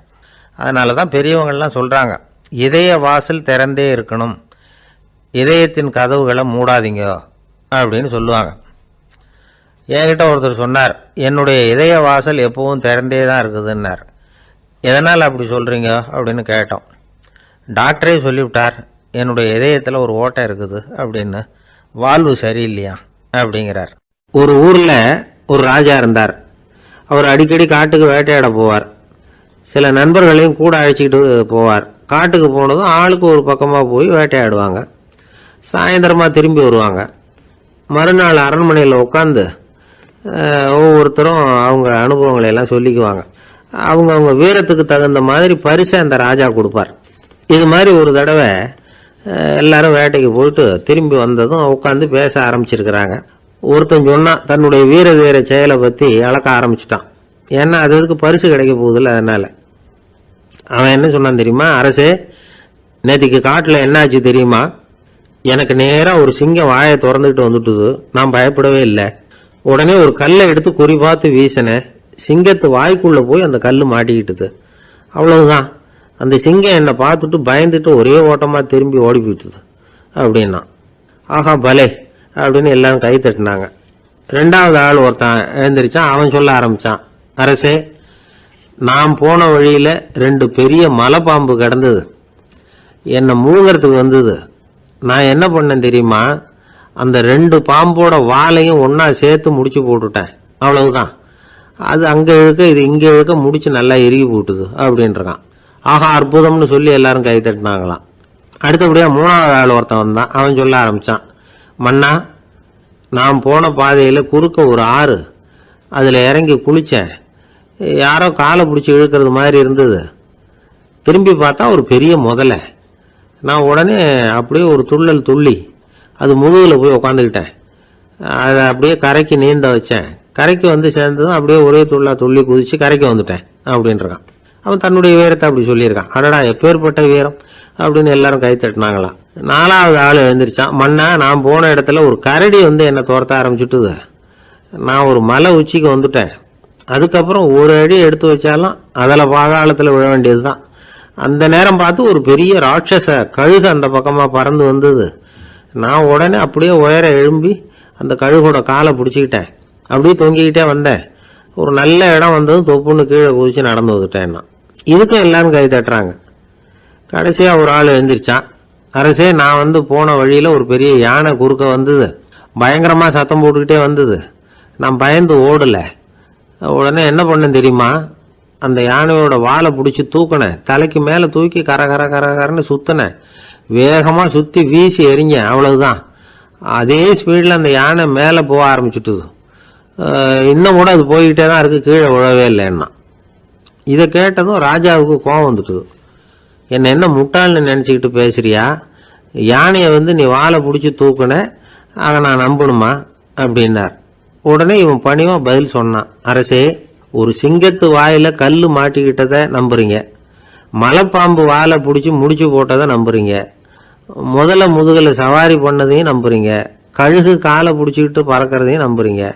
அப்படி நம்புறப்ப நான் சொன்னதை மட்டும் நம்பக்கூடாதா அப்படின்னு கேட்டானான். பொய் சொன்னவங்கெல்லாம் தலையை தொங்க போட்டுக்கிட்டாங்களாம். ராஜா அவங்கள பார்த்து சொன்னாராம், நீங்கள் எல்லாரும் என்னை முட்டாளாக்கி இருக்கிறீங்க. கடைசியாக பேசின இவன் தான் எனக்கு உண்மை எது பொய் எதுங்கிறத புரிய வச்சிருக்கிறான். இவன் தான் உண்மையான தைரியசாலி அப்படின்னு சொல்லி அவனுக்கே பரிசையெல்லாம் கொடுத்து பாராட்டினாராம். இப்படி ஒரு கதை. உண்மையை நிலைநாட்டுகிறவன் தான் உண்மையான வீரன் அப்படிங்கிறத இதிலிருந்து நாம் புரிஞ்சுக்கணும். இந்த காலத்துல எல்லாம் பொய் சொன்னாதான் பிழைக்க முடியுங்கிறது ஒரு சில பேரோட நம்பிக்கை. ஒரு அப்பாவுக்கு தன் மகனுக்கு பொய் சொல்ல தெரியலையேங்கிற கவலை.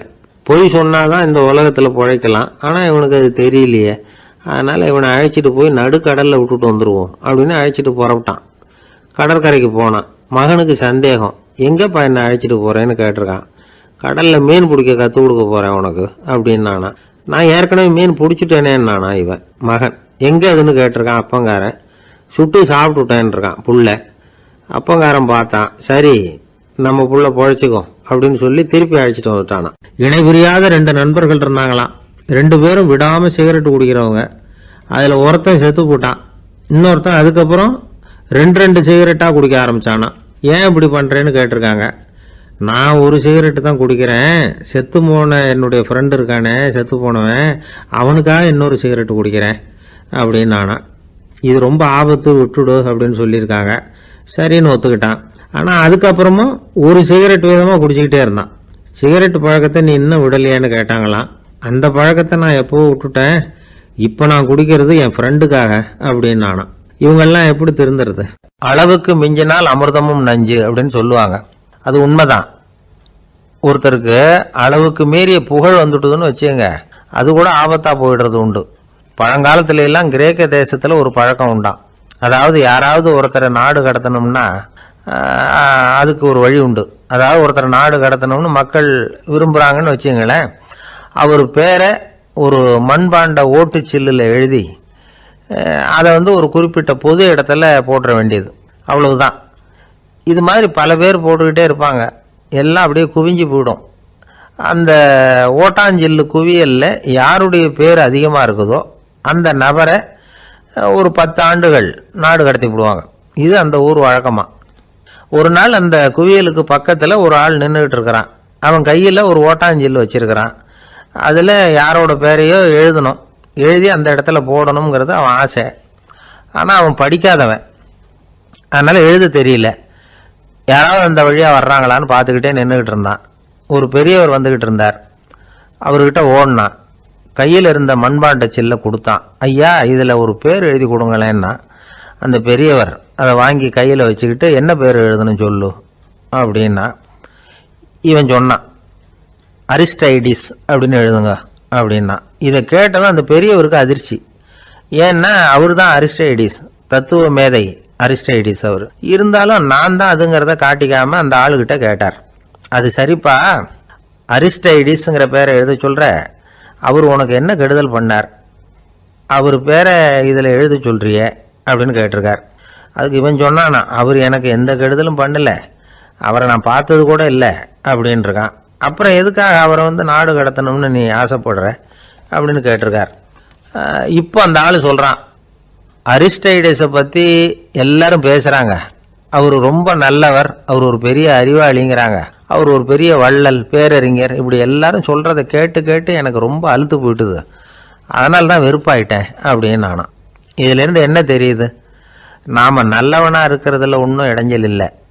ஆனால் நம்மளை நல்லவன் நல்லவன் எல்லாரும் சொல்ல ஆரம்பிச்சிட்டாங்கன்னு வச்சுக்கோங்க, அப்போ இடைஞ்சல் ஆரம்பம்னு அர்த்தம். எதுவுமே அளவுக்கு மிஞ்சி போகாமல் பார்த்துக்க வேண்டியது ரொம்ப அவசியம். அளவுக்கு அதிகமாக ஆசைப்படாதவங்களில் ஆப்ரஹாம் லிங்கனும் ஒருத்தரான். அவர் ஒரு தடவை தன்னுடைய நண்பர்கள்கிட்ட பேசிக்கிட்டு இருந்தாராம். ஒருத்தர் கேட்டிருக்கார், ஒரு மனுஷனுக்கு கால்கள் எவ்வளோ உயரம் இருக்கணும் அப்படின்னு கேட்டாராம். இதுக்கு ஆப்ரஹாம் லிங்கன் சொன்னாராம், அது என்ன, இடுப்புலேருந்து தரையை தொடுற அளவுக்கு உயரம் இருந்தால் போதும் அப்படின்னாராம். ஆரம்ப காலத்தில் ஒரு குரு, அப்போ ஒரு சீடன் இருந்தான். அது வேடிக்கையான குரு, வேடிக்கையான சீடன்.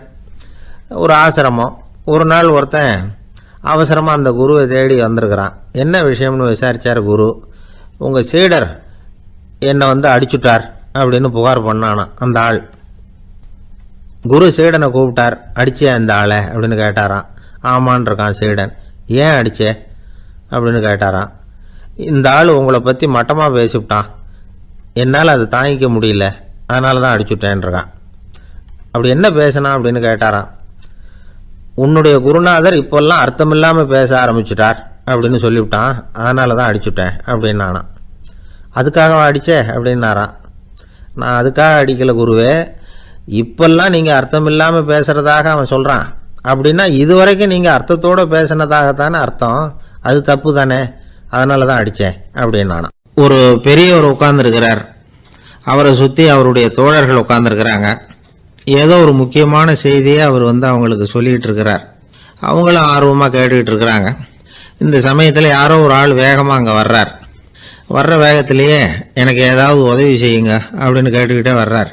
கேட்கறது உதவி, ஆனால் குரல் மிரட்டுறது மாதிரி இருக்குது, அதட்டி கேட்கறது மாதிரி இருக்குது. இதை கேட்டதும் அந்த பெரியவர் ஆத்திரப்படலை, ஆனால் அவரை சுற்றி இருந்தவங்க ஆத்திரப்பட்டாங்க. இதை பெரியவர் கவனித்தார். கொஞ்சம் அமைதியாக இருங்கன்னார். வந்தவரை கூப்பிட்டார், அவருக்கு சில பொருள்களை கொடுத்தார். என்னங்க இப்போ உங்களுக்கு மகிழ்ச்சி தானே அப்படின்னார். அப்படின்னு அலட்சியமாக அவர் சொல்கிறார். நான் உங்களை நல்ல முறையில் நடத்தினேன்னா அப்படின்னு கேட்குறாரு அவர் மறுபடியும். அதெல்லாம் ஒன்றும் இல்லை அப்படின்னு சொல்லி அவர் சொல்லிகிட்டு இருக்கிறாரு. குரலில் கடுமை குறையில. சுற்றி இருந்தவங்களால இதை பொறுத்துக்க முடியல. கோபத்தோடு அவரை நோக்கி நெருங்க ஆரம்பித்தாங்க. பெரியவர் அவங்களையெல்லாம் தடுத்து நிறுத்தினார். வந்தவரை வாங்க என்னோட அப்படின்னு சொல்லி அழைச்சிட்டு போனார். வீட்டுக்கு போனார். அங்கே போனதும் இன்னும் சில பொருள்களை எடுத்து அவர்கிட்ட கொடுத்தார். இப்போ திருப்தி தானே, நான் உங்ககிட்ட நல்ல முறையில் நடந்துக்கிட்டேனா அப்படின்னார். அவர் முகம் இப்போ தான் கொஞ்சம் மலர்ந்தது. ரொம்ப நன்றி, இறைவன் உங்கள் குடும்பத்துக்கு எல்லா நன்மைகளையும் செய்வான் அப்படின்னு சொன்னார். இதே வார்த்தைகளை என்னுடைய தோழர்கள்கிட்டே சொல்லிட்டீங்கன்னா அவங்க கோபம் தணிஞ்சிரும், வர முடியுமான்னார். கண்டிப்பாக வர்றேன் அப்படின்னாரு. மறுநாள் காலையில் அந்த இடத்துக்கு வந்தார். அதே மாதிரி சொல்லிவிட்டு அவர் போயிட்டார். தோழர்கள்லாம் ரொம்ப வியப்போடு பெரியவரை பார்த்தாங்க. அந்த பெரியவர் தான் நபிகள் நாயகம். அவர் சொன்னார், ஒருத்தன் ரொம்ப ஆசையாக ஒரு ஒட்டகத்தை வளர்த்துக்கிட்டு வந்தான். ஒரு நாள் அந்த ஒட்டகம் கயத்தை அறுத்துக்கிட்டு ஓடி போயிட்டுது. அக்கம் பக்கத்தில் இருக்கிறவங்கெல்லாம் அந்த ஒட்டகத்தை பிடிக்கிறதுக்கு முயற்சி பண்ணாங்க. அதை துரத்திக்கிட்டு ஓடினாங்க. ஒட்டகம் தாறுமாறாக ஓட ஆரம்பிச்சுது. இந்த சமயத்தில் ஒட்டகத்தை வளர்த்தவன் அங்கே ஓடி வந்தான். நீங்கள் அதை ஒன்றும் செய்ய வேணாம், விட்டுருங்க, அதோட சுபாவம் எனக்கு நல்லா தெரியும், அதை சுலபமாக என்னோடய வழிக்கு கொண்டுட்டு வந்துட முடியும், நான் பார்த்துக்கிறேன், விட்டுருங்கோ அப்படின்னா. எல்லாரும் விலகி போயிட்டாங்க. இவன் என்ன செஞ்சான் தெரியுமா? கொஞ்சம் புல்லை கையில் எடுத்துக்கிட்டு அந்த ஒட்டகத்தை நெருங்கினான், அவ்வளவுதான். அது ஓடி இவன் காலடியில் உட்காந்துக்கிட்டது. செல்லமாக அதை அப்படியே தடவி கொடுத்தான், முதுகில் ஏறி உட்காந்துக்கிட்டான். அது பாட்டுக்கு சாதுவாக நடந்து போகுது. இந்த கதையை நபிகள் நாயகம் தம்முடைய தோழர்களுக்கு சொல்கிறார். ஒட்டகத்தை மட்டும் இல்லை, சில மனிதர்களையும் கூட சில விதத்தில் அணுகி தான் அவர்களை சீர்திருத்த வேண்டியிருக்குது அப்படிங்கிறத அவங்களுக்கு உணர்த்தினார். இது ஒரு அழகான உளவியல் அணுகுமுறை. சில குடும்ப தலைவர்கள் கூட இந்த ஒட்டகம் மாதிரி நடந்துக்கிறது உண்டு, அப்புறம் அடங்கி போகிறதும் உண்டு. ஒரு குடும்ப தலைவர் காலையில் எழுந்திரிச்சதுலேருந்து சத்தம் போட்டு கத்திக்கிட்டு இருப்பார். பக்கத்தில் இருந்தவங்கெல்லாம் ஓடி போய் சமாதானம் பண்ணி பார்த்தாங்க. அவர் ஓயறது மாதிரி தெரியல. கடைசியில் அவர் மனைவி வந்தாங்க. நீங்கள் எல்லாம் விலகி போயிடுங்க, அவர் சுபாவம் எனக்கு தெரியும், நான் பார்த்துக்கிறேன் அப்படின்னாங்க. சரின்னு எல்லாரும் போயிட்டாங்க. சாயந்தரமாக பார்க்குறாங்க, அவர் சத்தம் இல்லாமல் ஒரு மூலையில் உட்காந்துருக்கிறார், ரொம்ப சாதுவா. ஆச்சரியமாக இருந்தது. என்னம்மா பண்ணீங்கன்னு கேட்டாங்க. அது ஒன்றும் இல்லைங்க, ஒரு வேளை சாப்பாட்டை நிறுத்தினேன், பட்னி போட்டேன், அவ்வளவுதான் அப்படின்னாங்க அந்த அம்மா. ஒரு ஜென் துறவி, அவருக்கு ரொம்ப வயசாயிட்டுது, கடைசி காலம். நண்பர்களெல்லாம் கூப்பிட்டார். நண்பர்களே, நான் வித்தியாசமான முறையில் சாகணும்னு ஆசைப்படுறேன், அதுக்கு ஏதாவது யோசனை சொல்லுங்களேன் அப்படின்னு கேட்டாராம். நண்பர்கள் சிரித்தாங்க. என்ன பேச்சு பேசுகிறீங்க, சாவறதுங்கிறது என்ன விளையாட்டு கத்தனமான காரியமா அப்படின்னு கேட்டிருக்காங்க. அந்த துறவி கொஞ்ச நேரம் யோசனை பண்ணார். அப்புறம் கேட்டாராம், இது வரைக்கும் யாராவது நடந்துக்கிட்டே இறந்துருக்குறாங்களா அப்படின்னாராம். எல்லாரும் இல்லைன்னாங்களாம். ஒருத்தர் மட்டும் சொல்லியிருக்கார், அப்படியும் ஒருத்தர் இறந்துருக்கிறதாக ஒரு கதையில் படிச்சிருக்கிறேன், ஒரு ஞானியால் தான் அப்படியெல்லாம் செய்ய முடியும் அப்படின்னு அவர் சொன்னாராம். சரி, அப்படின்னா அந்த முறை நமக்கு வேணாம், நின்றுக்கிட்டே யாராவது உயிரை விட்டுருக்காங்களா அப்படின்னு விசாரிச்சாராம். அப்படியும் ஒருத்தர் இறந்துருக்கிறார் அப்படின்னாங்களாம். மறுபடியும் அந்த துறவி யோசனை பண்ணியிருக்கிறார். ஏதாவது வித்தியாசமான முறையில் நாம் போகணும் அப்படிங்கிறது அவருடைய விருப்பம். மனிதன் எப்படி வாழ்கிறானோ அப்படி இறப்பது தான் நல்லது. சரி, யாராவது தலைகீழாக யோகம் செய்யும் நிலையில் இறந்துருக்கிறாங்களா அப்படின்னு விசாரித்தாராம். நண்பர்கள் சிரித்தாங்க. தலைகீழாக நின்னபடி இறந்ததாக நாங்கள் கேள்விப்பட்டதே இல்லை, அது முடியாத காரியம் அப்படின்னு இருக்காங்க. இப்போ அந்த துறவிக்கு திடீர்னு உற்சாகம் வந்துட்டுது. உடனே எழுந்திரிச்சார், தலைகீழாக நின்னார், அப்படியே உயிரை விட்டுட்டார். அவ்வளோதான். அந்த மடாலயத்தில் ஒரே குழப்பம். எப்படி அவரை கீழே இறக்கி படுக்க வைக்கிறது அப்படின்னு புரியல. இப்படி உயிர் விடுறதை பற்றி அவங்க இதுவரைக்கும் கேள்விப்பட்டதும் இல்லை. உண்மையிலேயே இவர் இறந்து தான் போனாராங்கிறதும் தெரியல. சோதித்து பார்த்தாங்க. இதய துடிப்பு, நாடி துடிப்பு எல்லாம் நின்று போயிருந்தது. இவர் எப்போவும் இப்படி தான், என்ன பண்ணுறது இப்போது அப்படின்னு சொல்லி எல்லாரும் குழம்பிக்கிட்டு இருக்கிற சமயத்தில் ஒரு பெரியவர் யோசனை சொன்னார். இந்த துறவியோட மூத்த சகோதரி பக்கத்து மடாலயத்தில் இருக்கிறாங்க, அவங்கள இங்கே அழைச்சிட்டு வந்தால் ஏதாவது வழி கிடைக்கும் அப்படின்னார். அந்த அம்மாவுக்கு 90 வயசு. அழைச்சிட்டு வந்தாங்க. ஒரு குச்சியை ஊன்றிக்கிட்டு அப்படியே மெதுவாக நடந்து வந்தாங்க. தம்பி, தலைகீழாக நின்று உயிர் விட்டு இறக்கிறத பார்த்தாங்க. தம்பின்னு கூப்பிட்டு பார்த்தாங்க, ஒன்றும் காணும். உடனே என்ன பண்ணாங்க, தன்னுடைய கைத்தடியால் தம்பியோட உடலை ஒரு தட்டு தட்டினாங்க. ஏப்பா, சாகிறப்பவும் உன்னுடைய குறும்புத்தனத்தை விடலையா?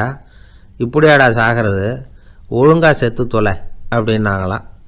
அவ்வளவுதான். உடனே அந்த துறவி திரும்பி நேராக நின்னார்.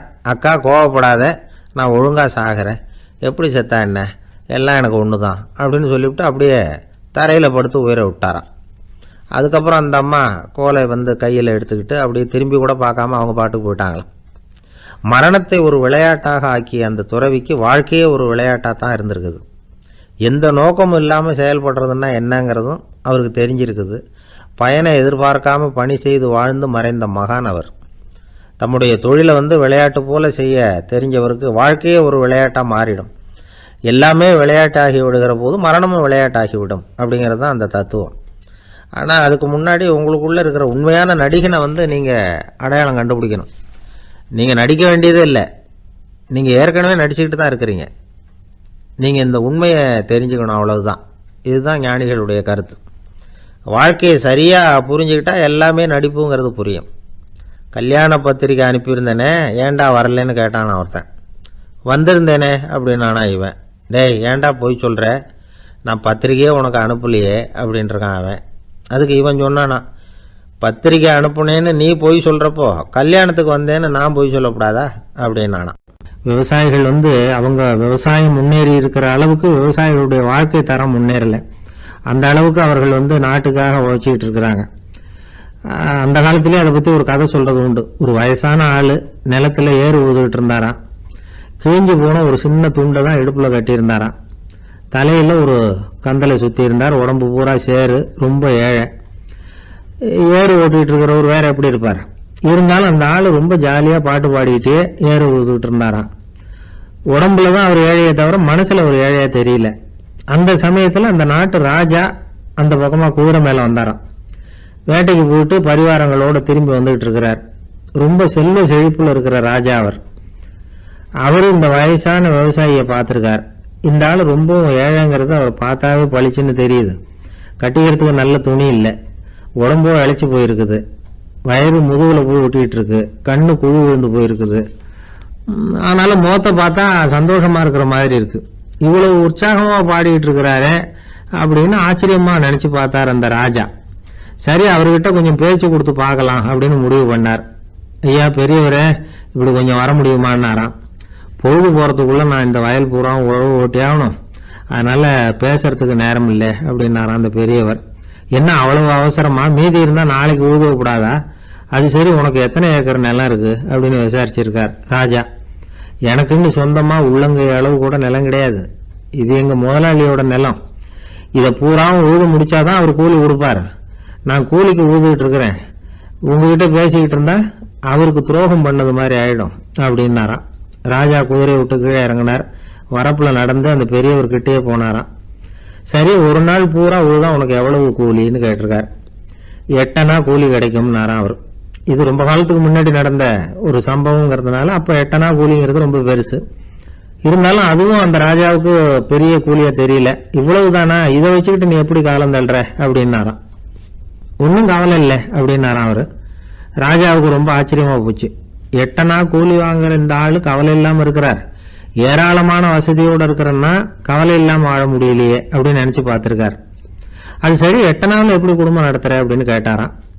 எனக்கு கிடைக்கிற 8 அணாவில் 2 அணா குடும்பத்துக்கு செலவழிக்கிறேன், 2 அணா பழைய கடனுக்கு கொடுக்குறேன், 2 அணா தர்மம் செய்யறேன், 2 அணா வட்டிக்கு கொடுக்குறேன், ஒரு குறையும் இல்லைன்னாராம். ராஜாவுக்கு ஒன்றும் புரியல. எனக்கு ஒன்றும் புரியலேன்னு இருக்காரு. ஐயா, எனக்கும் என் மனைவிக்கும் 2 அணா செலவாகுது. வயசான அம்மா அப்பா இருக்கிறாங்க, சின்ன வயசுல என்னை காப்பாத்தினவங்க அவங்க. அந்த கடனுக்கு 2 அணா செலவாகுது, அது பழைய கடன். என் தங்கச்சி ஒருத்தி ஆதரவு இல்லாத நிலைமையில தன்னுடைய மகனோட என் வீட்டில் இருக்கிறா, அவளுக்கும் அவள் மகனுக்கும் 2 அணா செலவு பண்றேன், அது தர்மம். எனக்கு 2 பிள்ளைங்க இருக்கிறாங்க, அவங்களுக்கு 2 அணா செலவு பண்றேன், அது வட்டிக்கு கொடுக்கறது மாதிரி. பிற்காலத்துல அவங்க எங்களை காப்பாத்துவாங்க. அந்த வகையில நான் திருப்தியோட வாழ்ந்துகிட்டு இருக்கிறேன் அப்படின்னாராம். ராஜாவுக்கு அர்த்தம் புரிய ஆரம்பிச்சுதான். அந்த பெரிய நிலத்தை விலை கொடுத்து வாங்கி அந்த பெரியவருக்கே தானமா கொடுத்துட்டாராம். இப்போ ஊழவருக்கே நிலம் சொந்தமாயிட்டுது. அன்னையிலிருந்து அரசனுக்கும் ஆறுதல் கிடைச்சுதான். இப்படி ஒரு கதை சொல்லுவாங்க. 8 அணா வருமானத்தை வச்சுக்கிட்டு எப்படி காலத்தை தள்ளுறதுன்னு சொல்றதுக்காக இந்த கதையை சொல்றதாக யாரும் தப்பா நினைச்சுக்க கூடாது. கிடைக்கிறத எப்படி பங்கு போடுறார், எப்படி திருப்தியா வாழறார் அப்படிங்கிறது தான் முக்கியம். அது மாதிரி இன்றைக்கு இந்த பொங்கல் திருநாள்ல உழவர்கள் மனசு மகிழ்ச்சியா இருந்ததுன்னா அது எல்லாரும் மகிழ்ச்சியா இருக்கிறது மாதிரி அர்த்தம். அதனால அவர்கள்ட்ட இருந்து நாம பாடம் கத்துக்கணும். சில உழவர்கள் தங்கள் நிலத்துல விளையறத தாங்கள் சாப்பிட மாட்டாங்க, அடுத்தவங்கள்ட்ட வித்துட்டு சந்தையில போய் வேற அரிசி வாங்கிட்டு வந்துதான் இவங்க சாப்பிடுவாங்க. அப்படிப்பட்ட விவசாயிகள்லாம் இது உண்டு. பங்கிடுகிற பண்பை உழவர்கள்ட்ட இருந்து கற்றுக்கொள்ளுங்கள் அப்படிம்பாங்க. ஒரு ஆள் நிம்மதியா மகிழ்ச்சியா இருந்தானா, உங்க நிம்மதிக்கும் மகிழ்ச்சிக்கும் என்ன காரணம்னு கேட்டிருக்காரு இன்னொருத்தர். என்கிட்ட இருந்தது பூராவையும் என் பிள்ளைங்களுக்கு சமமா பங்கு போட்டு கொடுத்துட்டேன், எனக்குன்னு எதுவுமே வச்சுக்கல, அதுதான் நிம்மதிக்கு காரணம்னு இருக்கான். உங்ககிட்ட இருந்தது எவ்வளவு இருந்தது அப்படின்னு கேட்டிருக்காரு அவரு. மொத்தமா ஒரு 50,000 ரூபாய் இருக்கும் அப்படின்னு இருக்கான்.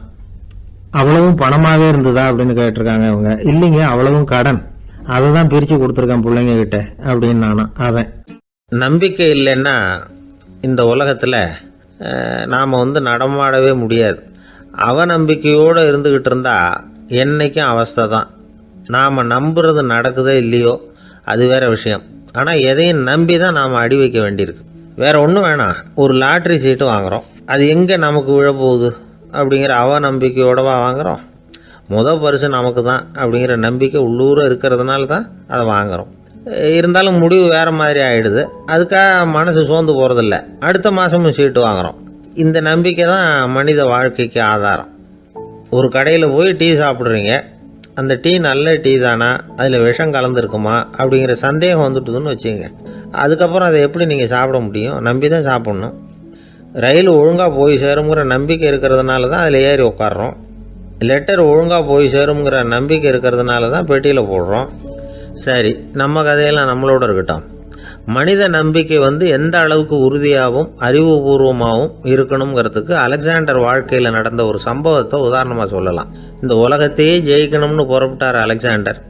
ஒரு கட்டத்தில் அவர் சிட்னஸ் நதி கரைக்கு சேர்ந்தார். அந்த சமயத்தில் அவருக்கு கடுமையான நோய் வந்துட்டுது. அவர் கூடவே வந்திருந்த கிரேக்க வைத்தியர்கள் என்னென்னமோ முயற்சியெல்லாம் பண்ணி பார்த்தாங்க. இருந்தாலும் அலெக்சாண்டருக்கு வந்திருக்கிறது என்ன நோய்ங்கிறத அவங்களால கண்டுபிடிக்க முடியல. ஏன்னா அந்த பகுதியில் உள்ளவங்களுக்கு மட்டுமே அதிகமாக வரக்கூடிய ஒரு வினோதமான நோயாக இருந்தது அது. ஆனால் அவர் இருக்கிற இடம் எதிரியோட இடம், பாரசீக மன்னனோட ஆளுகைக்கு உட்பட்ட இடம். என்ன பண்ணுறது அப்படின்னு எல்லாரும் யோசனை பண்ணாங்க.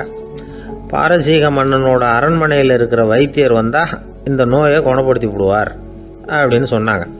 இருந்தாலும் எதிரியோட நாட்டில் இருக்கிற வைத்தியரை கூப்பிட்டு எப்படி நம்பி வைத்தியம் பார்க்க சொல்கிறது அப்படின்னு சொல்லி எல்லாரும் தயங்கினாங்க. ஆனால் அலெக்சாண்டர் தயங்கலை.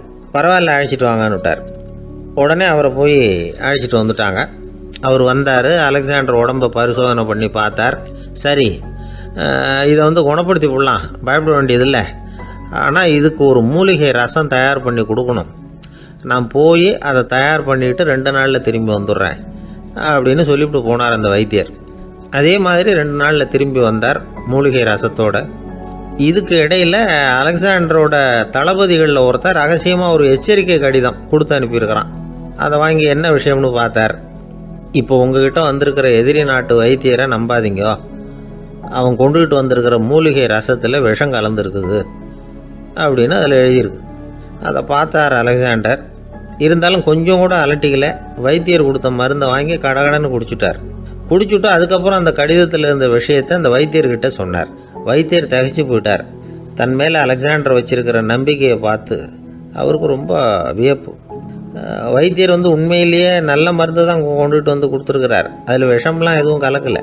அதுக்கப்புறம் அலெக்சாண்டர் அந்த வைத்தியரை பார்த்து சொன்னாராம், நம்பிக்கைங்கிற அச்சாணியை ஆதாரமாக வச்சுக்கிட்டு தான் இந்த உலகம் சுற்றிக்கிட்டு இருக்குது.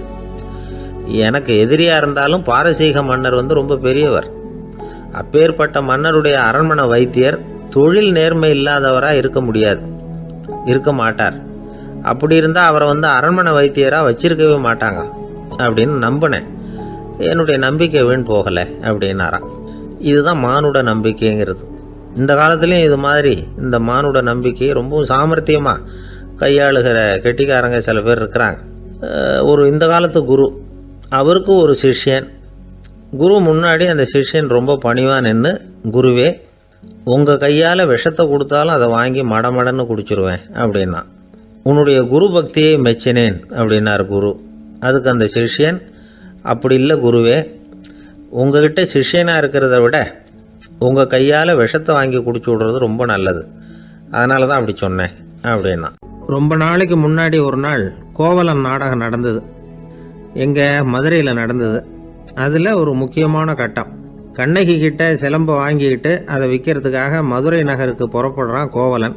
அந்த சமயத்தில் கண்ணகி பாடுற மாதிரி ஒரு நாடக பாடல் நாடக ஆசிரியர் எழுதினது. அது என்ன பாட்டுன்னா, மா பாவியோர் கூடி வாழும் மதுரைக்கு மன்னா போகாதீர் என்று அப்படின்னு ஆரம்பிக்கும் அந்த பாட்டு. இதுதான் அந்த பாட்டு. இதை கண்ணகி மேடையில் பாடின உடனே கூட்டத்தில் சலசலப்பு. நம்ம ஊர்லேயே நமக்கு முன்னாடியே நின்றுக்கிட்டு மா பாவியோர் கூடி வாழும் மதுரை அப்படின்னு சொல்கிறாங்களே, என்ன தைரியம் அப்படின்னு எல்லாம் குழப்பம் பண்ண ஆரம்பிச்சிட்டாங்க. மக்கள் சத்தம் போட ஆரம்பிச்சிட்டாங்க. எதிர்ப்பு குரல் அது பாட்டுக்கு வர அதிகமாக போட்டுது. கொண்டுக்கிட்டு வா அந்த நாடக ஆசிரியரை, எழுதுனது யார் அப்படின்னு ஒரே சத்தம், கூச்சல். வேறு வழி இல்லை. மெதுவாக மேடைக்கு வந்தார் அந்த நாடக ஆசிரியர். 4 பக்கத்திலிருந்தும் கேள்வி கணைகள். மக்களை பார்த்து கொஞ்சம் அமைதியாக இருங்கோ அப்படின்னு சொல்லிவிட்டு தன்னுடைய விளக்கத்தை சொல்ல ஆரம்பித்தார் அந்த நாடக ஆசிரியர்.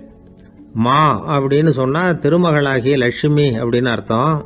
பா அப்படின்னா கலைமகளாகிய சரஸ்வதி. வி அப்படின்னா மலைமகளாகிய பார்வதி. மா பாவியோர் அப்படின்னா திருமகளும் கலைமகளும் மலைமகளும், இவங்க மூவரும் அப்படின்னு அர்த்தம். இந்த 3 பேரும் வாழ்கின்ற மதுரை புனிதம் நிறைந்தது, சகல செல்வங்களும் நிறைஞ்சது. அப்படிப்பட்ட ஊரில் நான் அணிந்து கொள்ளும் இந்த சாதாரண சிலம்பை யார் வாங்கிக்குவாங்க அப்படிங்கிற எண்ணத்தோடு தான் கண்ணகி அப்படி சொல்கிறா. அதை நினச்சி தான் நான் எழுதினேன். ஆகவே மதுரையை ரொம்ப சிறுமப்படுத்தணும், ரொம்ப மோசமாக எழுதணும் அப்படிங்கிற எண்ணம்லாம் எனக்கு கிடையாது. பெருமைப்படுத்தணும்னு நினச்சி தான் அப்படி எழுதினேன் அப்படின்னு விளக்கம் கொடுத்தாராம். இந்த விளக்கத்தை கேட்டதும் எல்லாரும் ரொம்ப சமாதானம் ஆயிட்டாங்களாம். இப்படி விளக்கம் கொடுத்த அந்த நாடக ஆசிரியர் யார் தெரியுமா? அவர் தான் தமிழ் நாடக உலகின் முதல் ஆசான் சங்கரதாஸ் சுவாமிகள். அவருக்கு நகைச்சுவை உணர்வும் அதிகம். 1920ஆம் ஆண்டு திருநெல்வேலியில் அவர் தங்கியிருக்கிறார் நாடகம் நடத்துறதுக்காக. அவர் தங்கியிருந்த வீட்டில் கொசு மூட்டைப்பூச்சி அதிகமாக இருந்திருக்கு. அவரால் தூங்கவே முடியல. அவர் அனுபவித்த தொல்லைகள் ஒரு பாட்டாக உருவாச்சு. வேடிக்கையாக ஒரு பாட்டு எழுதினாராம். மூட்டையும் கொசுவும் ஒரு வீட்டிலே மீட்டிங் போட்டால் முன்னே நிற்க யாரால் முடியும்? கொசு மோகன ராகம் போல சத்தம் போட்டு முன்னே நின்று செய்திடும் யுத்தம். இதை மறுநாள் நாடகத்தில் கோமாளி வேஷம் போட்ட ஒரு சிறுவனை விட்டு பாட வச்சிருக்காரு. எல்லாரும் சிரித்து ரசித்தாங்களாம். சங்கரதாஸ் சுவாமிகள் கல்யாணமே பண்ணிக்கல, துறவி மாதிரியே வாழ்ந்திருக்கார். தமிழ் நாடக கலைக்கு தன்னையே அர்ப்பணம் பண்ணிட்டவர் அவர். 1922 நவம்பர் மாதத்தில் ஒரு நாள் புதுச்சேரியில் அவர் வாழ்க்கை முடிஞ்சுது. அப்போ அவருக்கு வயசு 55. சங்கரதாஸ் சுவாமிகள் நாடக ஆசிரியர் மட்டும் இல்லை, மேடை நாடக இயக்குனர், தயாரிப்பாளர். அவரே ஒரு சிறந்த நடிகர். ஒரு தடவை சாவித்திரி நாடகத்தில் இவர் யமதர்மனா வேஷம் போட்டு நடிச்சிருக்கிறார். நாடகம் பார்த்துக்கிட்டு இருந்த கருவுற்ற ஒரு பெண்மணிக்கு பயத்தினால அங்கேயே குழந்தை பிறந்துட்டு தான். அந்த நிகழ்ச்சிக்கு அப்புறம் இவர் இந்த வேஷம் போடுறப்போ